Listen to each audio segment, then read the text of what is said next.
Hey there, Stacy. Hope you had a good holiday season and Santa Claus brought you everything that you wanted.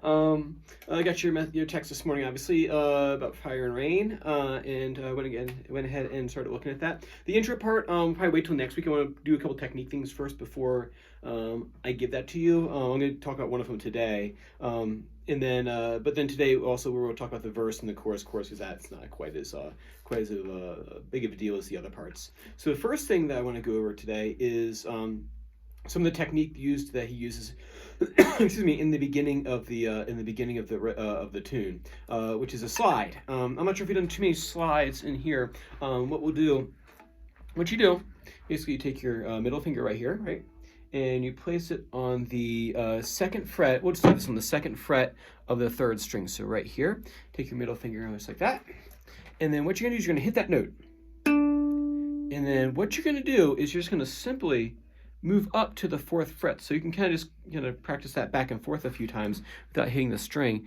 So you're here and you're going to slide your finger up this way. Now when you notice that, you don't want to press too hard because then you'll drag across the fretboard like this. Right here, you kind of like heavy rung going up. What you want is you want to hit it and still keep pressure on it, but not too much pressure. You can have to play around with it a little bit. So keep the pressure, but not too hard because you want to be able to move the hand. And you shift your arm and your hand up to the fourth fret. And when you're doing this, your thumb is going to come along for the ride. So you don't want to do this. If I do the shift from back here, see how my thumb stays put right here? You don't want to do that. What you want to do is you want the thumb to move along with your hands. So your hands moving is like one unit up and down the fretboard. So here, and the whole hand just moves as one, right? And then you hit that note.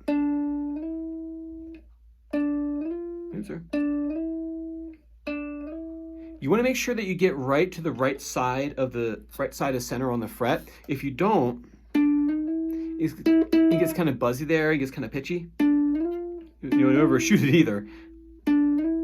Shift up, right. And remember, keep just a little bit of pressure. You don't want to press too hard, but if you don't press hard enough, you don't get any sound. So nice,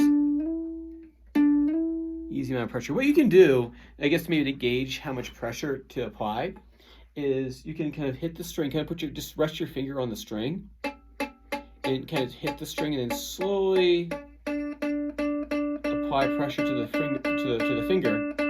And when you start hearing the note sound, that's probably good enough right there. That way you're not pressing too hard, but you still have enough to shift up. Just like that. Cool. So work on that for me. And then the next part is pretty straightforward. You know all these chords. I think the G minor we don't see super often, but I went ahead and wrote it down for you right here. I don't think it's anything too crazy. The strum pattern is down, down. I forgot to put that on there. Let me write that for you.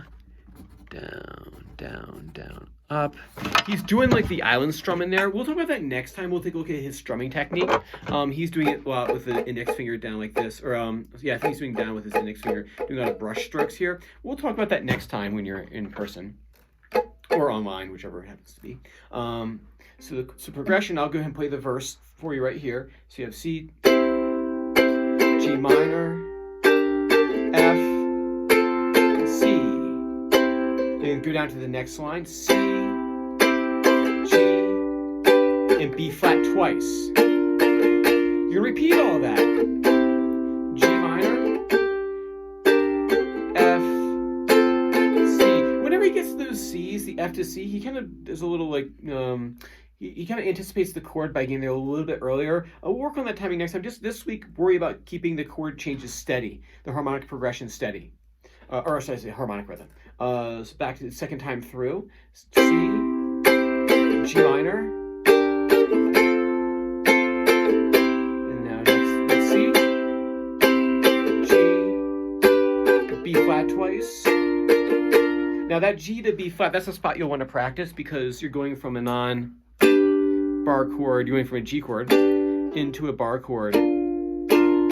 I know you've been doing this right here. I think that's what you've been doing. Continue. I mean, that's fine. There's nothing wrong with it, really. You can still do that if you want. I would just practice going from the G to the B flat. Remember, the hand turns slightly this way when you switch G, and then the hand turns into the B flat. So here, and you fall right into B flat. And then into the chorus. So F, D minor, G, C. We'll talk about that in a second. C7, F, D minor, G, into C twice. B flat, and then C, F, then. Oh, sorry, what was it? B flat, F, G, C, G. Right. So for that right there, the chorus. The second and third chord, they're played with a down, down, up pattern. So you would play D minor, and I've written it out here for you because I think I think you know it, but I just wrote it down just in case you haven't played it in a while. So you have D minor, down, down, up, and then switch to that G, down, down, up, and then into your C, down, down, back to the original pattern. So you want to practice that because you want to get used to switching strum patterns kind of like mid-stride.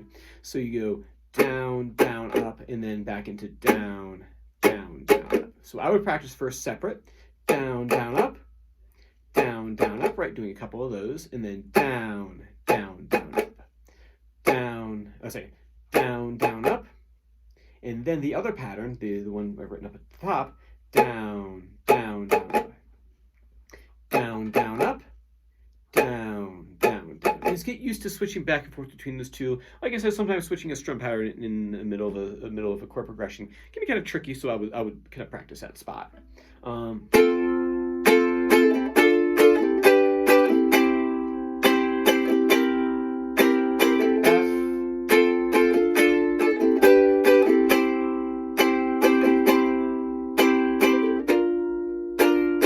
thing here.